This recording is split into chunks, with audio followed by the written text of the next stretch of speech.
मुर्गी के 3 बच्चे। एक दिन की बात है, एक सपेरा सांप का पीछा करता है और बीन बजाता है। एक जगह सांप जैसे ही अपने बिल में घुस रहा था कि तभी सपेरा उसे पकड़ लेता है। बड़ी मुश्किल से हाथ लगा है। बहुत भगाया तूने मुझे, अब जाने नहीं दूंगा। नहीं नहीं, छोड़ दो मुझे। मेरे छोटे छोटे बच्चे हैं, बीवी है, उनका मेरे अलावा कोई नहीं है। उन्हें मेरी जरूरत है। मेहरबानी करके मुझ पे तरस खाओ, छोड़ दो मुझे। पर सपेरा सांप की एक नहीं सुनता और टोकरी में कैद करके उसे ले जाने लगता है। टोकरी के अंदर सांप बहुत परेशान होता है।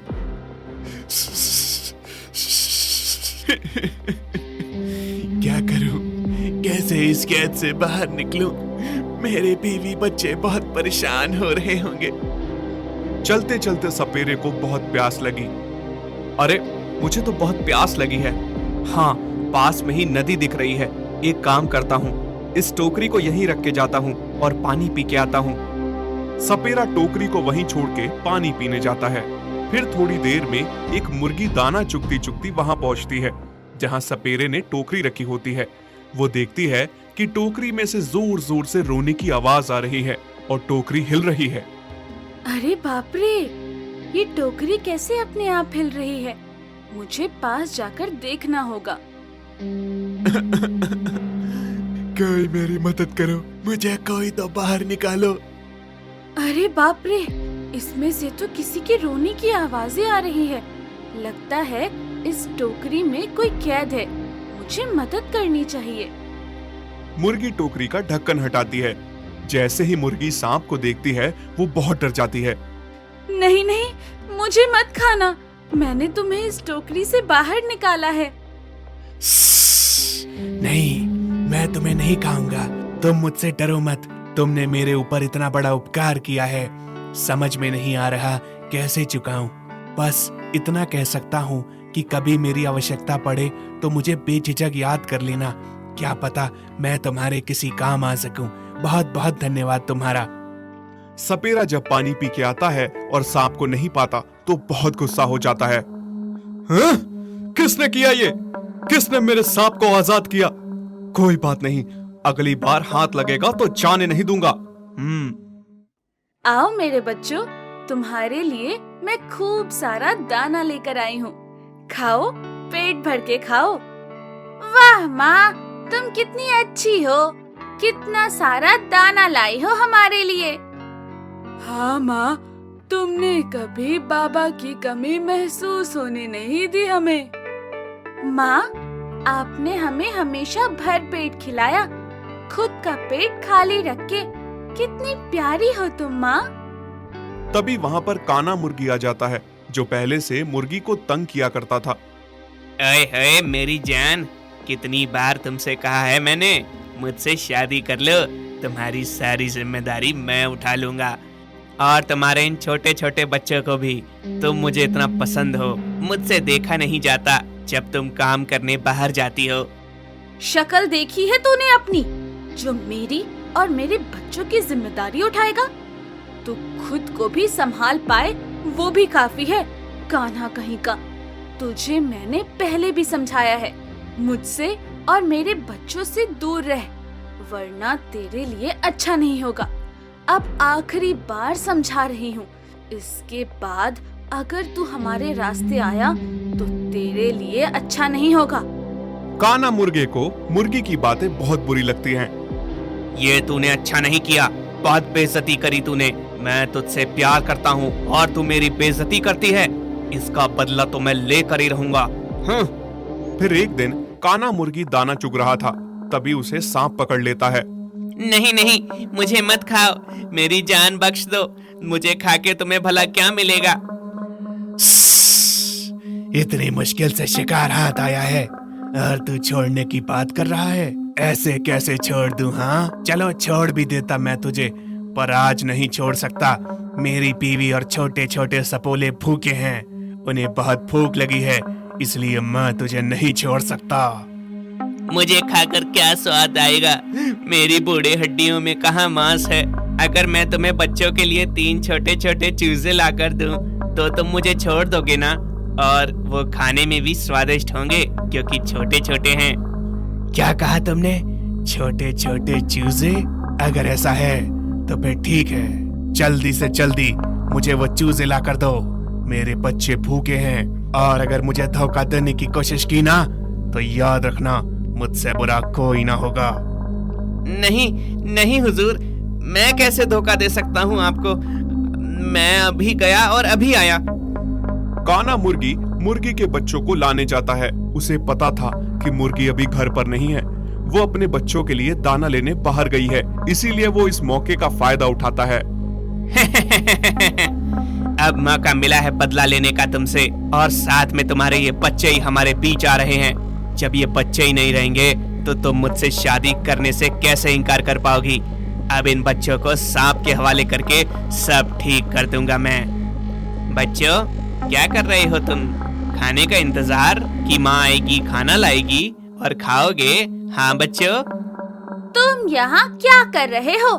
जाओ तुम यहाँ से निकलो, बहुत गंदे हो तुम। हाँ निकलो तुम यहाँ से, हाँ निकलो तुम यहाँ से।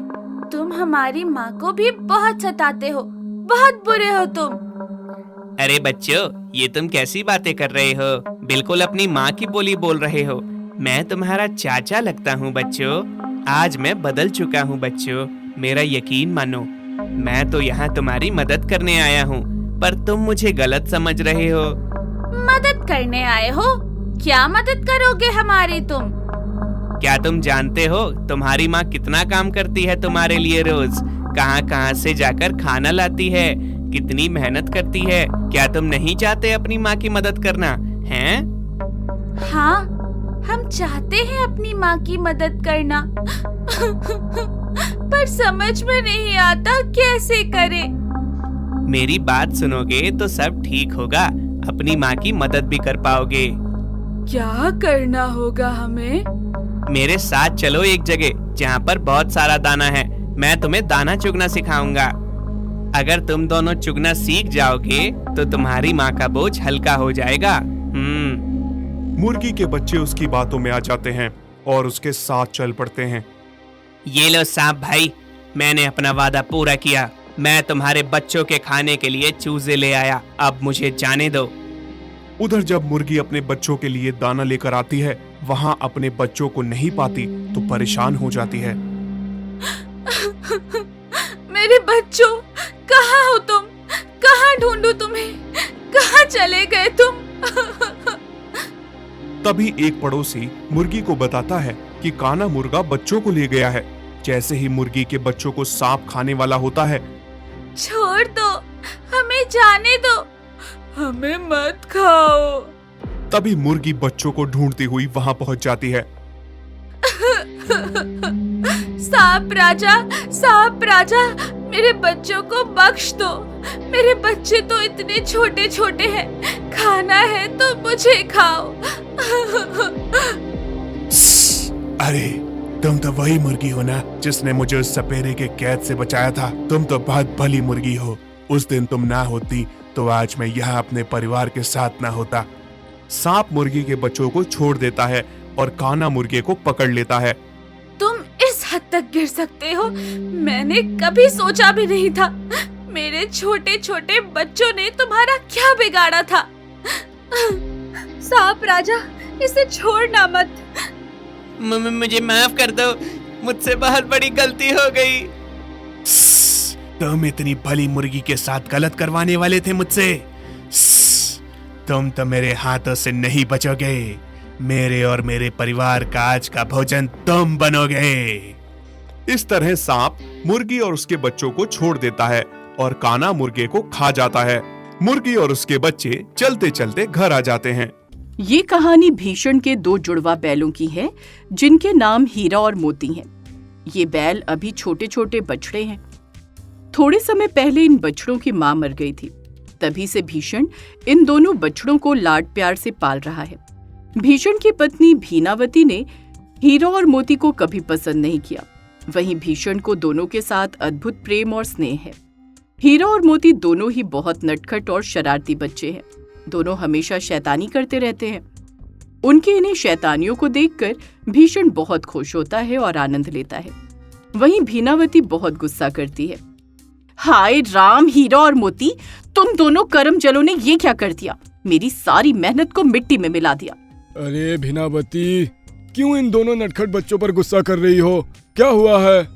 आओ देखो तुम्हारे नटखट बच्चों ने क्या किया है। मैंने चारे के ढेर लगा कर रखे थे और इन्होंने अपने सींगों पर उछाल उछाल कर सारे ढेर गिरा दिए हैं।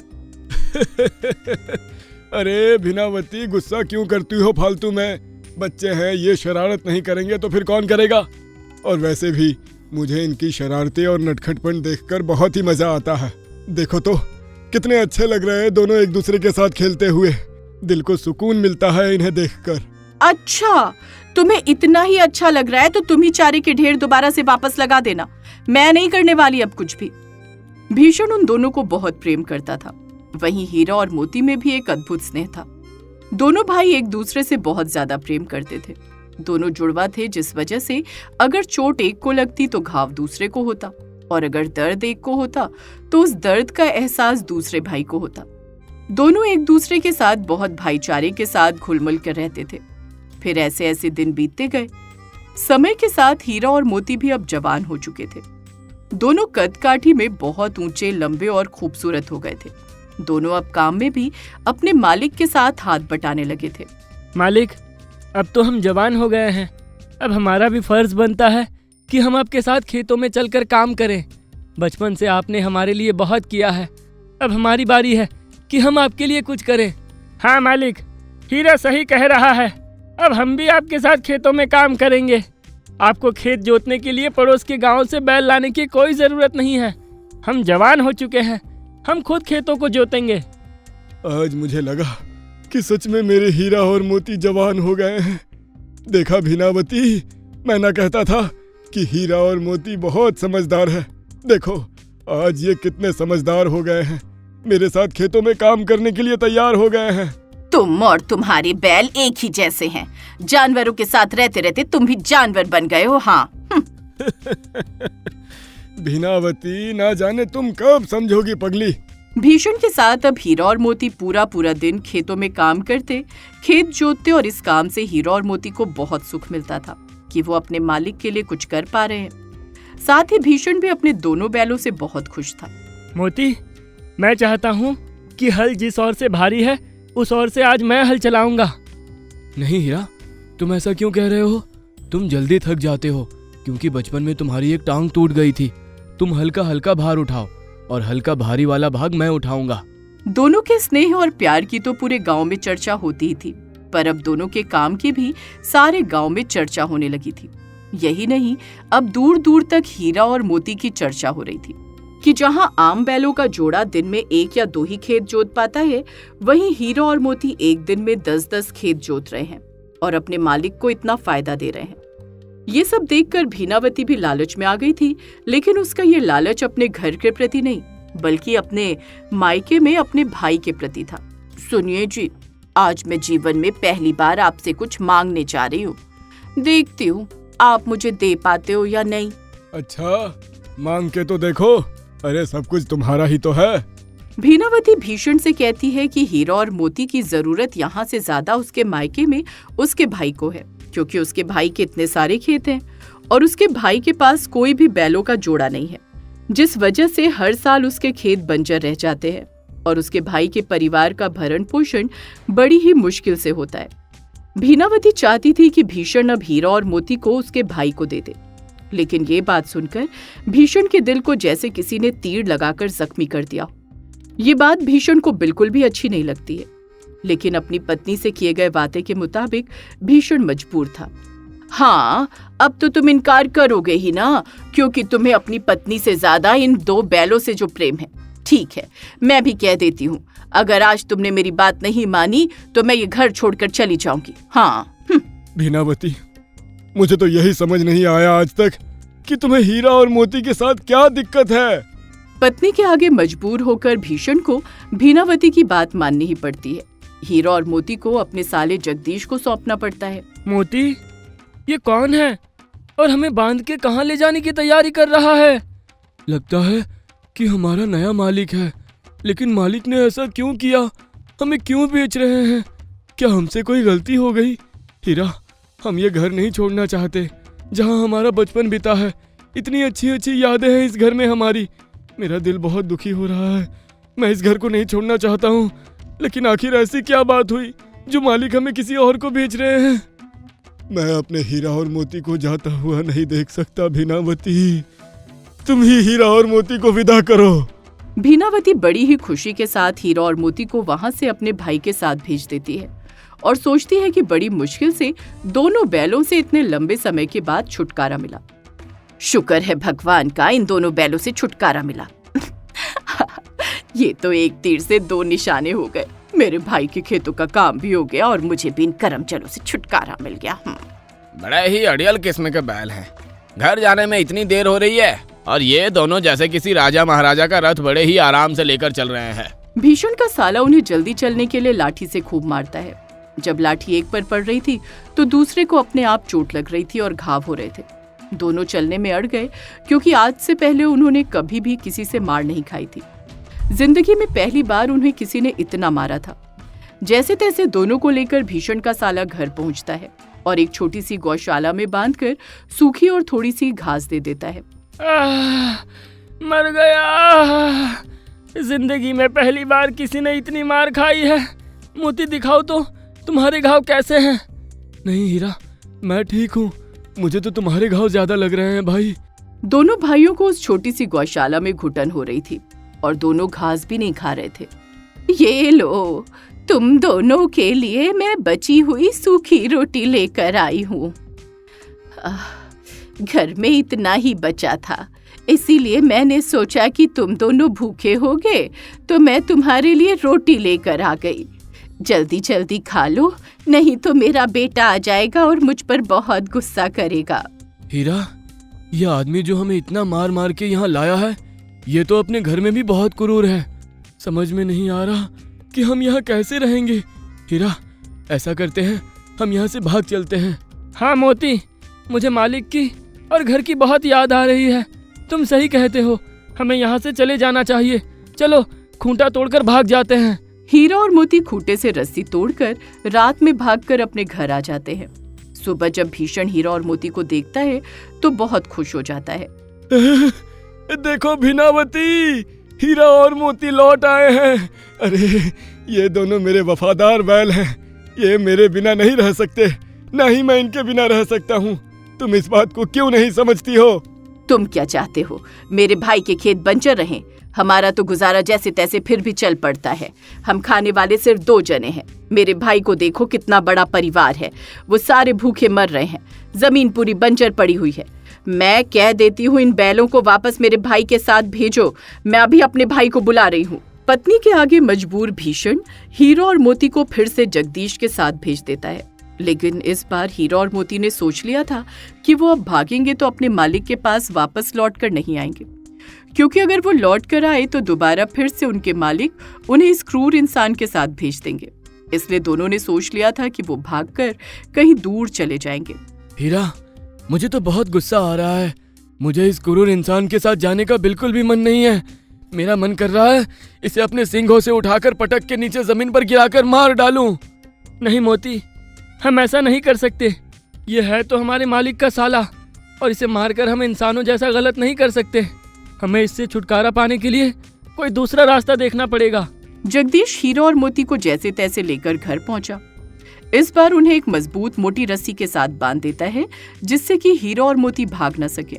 भाई देख तो, कितनी मजबूत रस्सी से बांधा है हमें। अब हम यहाँ से कैसे भागेंगे? इतनी मजबूत रस्सी को हम नहीं तोड़ पाएंगे। हाँ हीरा, तू सही कह रहा है। अब तो भगवान ही हमारी मदद कर सकते हैं। तभी रात में छुपते छुपाते जगदीश की माँ हीरा और मोती के पास रोटी लेकर आती है और उन्हें पुचकारती हुई कहती है, खा लो मेरे बच्चों, जल्दी से रोटी खा लो। मैं जानती हूँ मेरा बेटा तुम पर बहुत अत्याचार कर रहा है। तुम यहाँ से भाग गए थे ना, तो इसलिए उसने तुम्हें मोटी रस्सी से बांध दिया है ताकि तुम दोबारा भाग न सको। अब वो तुम्हें नकेल डालने की बात कर रहा है। तुम भाग जाओ यहाँ से, भाग जाओ, मैं तुम्हारी रस्सी खोल देती हूँ। लेकिन माता जी, आप मुसीबत में पड़ जाएंगी। आपका बेटा समझ जाएगा कि आपने ही हमें खोलकर यहाँ से भगा दिया है। हम आपको मुसीबत में डालकर यहाँ से भागना नहीं चाहते। हाँ माता जी, हमारे जाने के बाद आपका बेटा आपके साथ ना जाने क्या करेगा। तुम मेरी चिंता ना करो, मैं सब संभाल लूंगी, तुम बस भाग जाओ यहाँ से। हीरा और मोती दोनों वहाँ से बहुत दूर भाग जाते हैं। जब इस बात की खबर भीषण को लगती है कि हीरा और मोती वहाँ से फिर से भाग गए हैं और वो लौटकर घर नहीं आए हैं, तो भीषण हीरा और मोती के लिए बहुत परेशान होता है। उनके वापस ना लौटने पर वो बहुत बीमार पड़ जाता है। मेरे हीरा और मोती वहां से फिर से भाग गए और इस बार लौटकर मेरे पास भी नहीं आए, क्योंकि उन्हें अब मेरे ऊपर यकीन नहीं रहा है। और यकीन हो भी कैसे, मैंने उनका यकीन जो तोड़ दिया, ना जाने उनके साथ क्या क्या हुआ होगा जो बार बार भाग रहे हैं। ना जाने कहाँ होंगे मेरे हीरा और मोती भूखे प्यासे। पति को हीरा और मोती के लिए उदास और बीमार देखकर भीनावती अब समझ गई थी कि उसने हीरा, मोती और अपने पति को अलग करके बहुत गलत किया है। वो अपने किए पर बहुत शर्मिंदा होती है। मुझे माफ कर दीजिए, मुझसे बहुत बड़ी गलती हो गई। मैं आप तीनों के प्रेम को कभी समझ ही नहीं पाई। ये जानवर होकर इतने समझदार थे और मैं इंसान होकर इतनी बददिमाग। मेरे भाई ने ना जाने उनके साथ क्या क्या किया होगा जो वो वहां से फिर से भाग गए। मैं चाहती हूँ कि आप हीरा और मोती को ढूंढ कर ले आए। भीषण और उसकी पत्नी भीनावती ने हीरा और मोती को बहुत तलाशने की कोशिश की, लेकिन वो दोनों कहीं भी नहीं मिले। तभी गांव के एक आदमी से भीषण को खबर मिलती है कि दूसरे गांव में 2 बैलों को खेतों में फसल की चोरी करते हुए पकड़ा गया है। भीषण और भीनावती बिना कुछ सोचे समझे उस खेत के मालिक के पास पहुंच जाते हैं, क्योंकि उन्हें पता था कि वो हीरा और मोती ही होंगे जो भूखे प्यासे इधर उधर भटक रहे होंगे और भूख के मारे किसी के खेत में घुसकर खेत की फसल खा रहे होंगे। पहले जो मेरे खेत की फसल तुम्हारे बैलों ने खराब की है, उसकी भरपाई करो, फिर अपने इन 2 बैलों को वापस ले जाओ। भीषण खेत के मालिक की फसल की पूरी भरपाई करता है और फिर अपने हीरा और मोती से मिलता है और उन्हें मिलकर बहुत खुश हो जाता है। लेकिन हीरा और मोती अब अपने मालिक से पहले जैसे नहीं मिल रहे थे। वो अपने मालिक से मिलने में भी कतरा रहे थे। मेरे हीरा और मोती, क्या हो गया? तुम ऐसे अनजानों जैसा बर्ताव क्यों कर रहे हो मेरे साथ? अरे मैं तुम्हारा वही मालिक हूँ, भीषण, जिसने तुम्हें बचपन से पाला है। नहीं मालिक, हम आपके साथ नहीं जाएंगे। आप हमें फिर से घर ले जाकर उसी आदमी को सौंप दोगे जो हमें भूखा रखता है, इतनी छोटी सी गौशाला में बांधता है और ऊपर से मारता है। हमारा यकीन आपने तोड़ दिया है। हाँ मालिक, अब हमें आपके पास आते हुए भी डर लग रहा है। नहीं मेरे बच्चों, मुझसे डरो मत। जो गलती मैंने की है तुम्हें किसी और को सौंप कर, वो दोबारा अब कभी नहीं होगी। तुम दोनों मेरे पास ही रहोगे, मेरे घर में पहले की तरह। मैं तुम्हें अब कहीं जाने नहीं दूंगा। हाँ हीरा और मोती, मैं बहुत शर्मिंदा हूँ। मैंने तुम्हें बचपन से लेकर कभी भी पसंद नहीं किया, लेकिन आज मेरी आंखें खुल गई है कि तुम सबका प्यार सही था और मैं गलत थी। मुझे मेरी गलती का एहसास हो गया। अब मैं तुम्हें वापस घर ले जाने के लिए आई हूँ। चलो, अपने घर चलो। हीरा और मोती अपने मालिक और मालकिन के मुंह से ये सब सुनकर बहुत खुश हो गए थे और खुशी खुशी अपने घर जाते हैं। भीषण अब अपने दोनों बैलों को पाकर बहुत खुश था। साथ में भीनावती भी हीरा और मोती की अपने पति के साथ मिलकर खूब सेवा करती है। तो दोस्तों, कहानी भी यहीं खत्म हुई है। चैनल को जरूर सब्सक्राइब करके जाना और वीडियो को जरूर शेयर करना।